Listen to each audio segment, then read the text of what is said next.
அதாவது இன்னைக்கு பாஜக அரசு ஒன்றிய அரசை சார்ந்த ஸ்தாபனங்கள் இன்கம் டேக்ஸ், இடி, சிபிஐ, இப்போ எலெக்ஷன் கமிஷன் அதில் கொண்டு சேர்த்துக்கலாம் நீங்கள். ஏன்னா இதே நம்ம தமிழ்நாட்டில் பாஜகவை அந்த அணியை சார்ந்த தமிழ் மாநில காங்கிரஸ் மற்றும் அமமுகவுக்கு பொறுத்த வரைக்கும் அவங்க கேட்ட சின்னத்தை டக்குன்னு ஒதுக்கிட்டாங்க. சரி, எங்களுக்கு மதிமுகவுக்கு வந்து நாங்கள் இது 2 மாசமா நடந்துட்டு இருக்கு. இந்த பிரச்சனை, இந்த சின்னம் பொருத்திய பிரச்சனை 2 மாசமா நடந்துட்டு இருக்கு.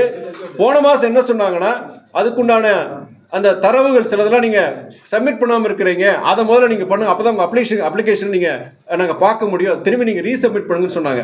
ஆனால் 2 மாதத்துக்கு முன்னாடியே அந்த ரிக்வயர்ட் டாக்குமெண்ட்ஸ் எங்கள் இயக்கத்தை பற்றி அந்த டாக்குமெண்ட்ஸ் பொறுத்த வரைக்கும் நாங்கள் எல்லாம் கொடுத்துருந்தோம். அவங்க சிஸ்டத்தில் அப்லோட் பண்ணாமல் இருந்தாங்க, அது அவங்களுடைய தவறு.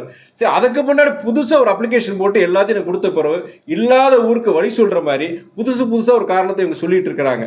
இது வந்து என்னன்னா எங்களுக்கு மாத்திரம் கிடையாது, இது விடுதலை சிறுத்தைகள் இயக்கத்துக்கும் அவங்களுக்கு பானை சின்னம், அவங்களுக்கு இது வரைக்கும் அவங்க கன்ஃபார்ம் ஆகலை. அதே மாதிரி நம்மளுடைய எங்கள் அணியில் இல்லாத, சரி நாங்கள் கூட சரி எங்கள் அணியில் விட்டுருங்க, இன்னொரு அணி இருக்குது, இன்னொரு கட்சி இருக்குது, நாம் தமிழர் இயக்கம். அவங்களுடைய இயக்கம் கடந்த காலங்களில் கரும்பு விவசாயி அந்த சின்னத்தில் பலமுறை போட்டி போட்டிருக்க உங்கள் ஊட நண்பருக்கு எல்லாருக்கும் தெரியும். அப்படி இருந்த பொழுதும் அவங்களுக்கு வேண்டிய அந்த சின்னத்தை மறுத்து கேலி பண்ணுற மாதிரி, கிண்டல் பண்ணுற மாதிரி அவங்க மைக் சின்னத்தை கொடுத்துருக்குறாங்க. அவங்க இது வந்து என்னன்னா, இது பழி வாங்கிறது தான் தவிர பாஜகவை எதிர்க்கின்ற அரசியல் இயக்கங்கள் எதுவுமே இங்கே தமிழ்நாட்டிலையும் சரி நாட்டிலையும் எதுவும் இருக்கக்கூடாதுங்கிறத அந்த மனப்பான்மையை தான் இந்த எலெக்ஷன் கமிஷனுடைய இந்த நடவடிக்கையில் தெரியப்படுத்துது.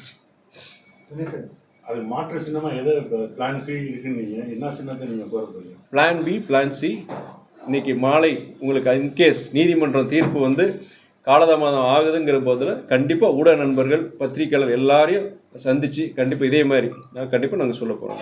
சரிங்களா? But be positive. எதுக்கு நம்ம நெகட்டிவாக நம்ம யோசிக்கணும்? சார் நேற்று ஒரு கமெண்ட் சொல்லியிருக்காரு சார் விஜயபாஸ்கர். சரி, வாழ்த்தி சொல்லியிருக்காரு, பேசியிருக்காரு. இது சார் சொல்லுங்கள், தாராளம் சொல்லுங்கள். நான் எந்த நீங்கள் கேள்வி கேட்டாலும் நான் வந்து எதுவும் எரிச்சல் பட மாட்டேன், இது பண்ண மாட்டேன். தாராளம் நீங்கள் சொல்லுங்கள். நீங்கள் சொல்லுங்கள். நீங்கள் உணர்ச்சி பூர்வமாக பேசுறீங்கல்ல, கமெண்ட் அடிச்சிருக்காரு. என்ன கமெண்ட்?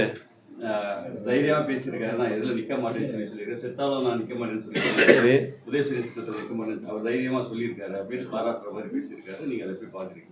இல்லை, அது வந்து என்னன்னா, அவங்க அதிமுக பொறுத்த வரைக்கும் அந்த அவங்களுக்கே சின்ன பிரச்சனை வரான்னு சொல்கிறாங்க. யாரோ சேலஞ்ச் பண்ணுறான்னு சொல்கிறாங்க, ரெட்டையில சின்னம் அவங்க பயன்படுத்தக்கூடாதுன்னு சொல்லி யாரோ கோர்ட்டுக்கு போகிற மாதிரி சொல்கிறாங்க.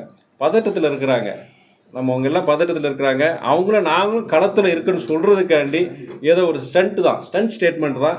இருந்தாலும் சகோதரர் விஜயபாஸ்கர் பொறுத்த வரைக்கும் அவங்களுக்கு பொறுத்த என்னுடைய வாழ்த்துக்கள்.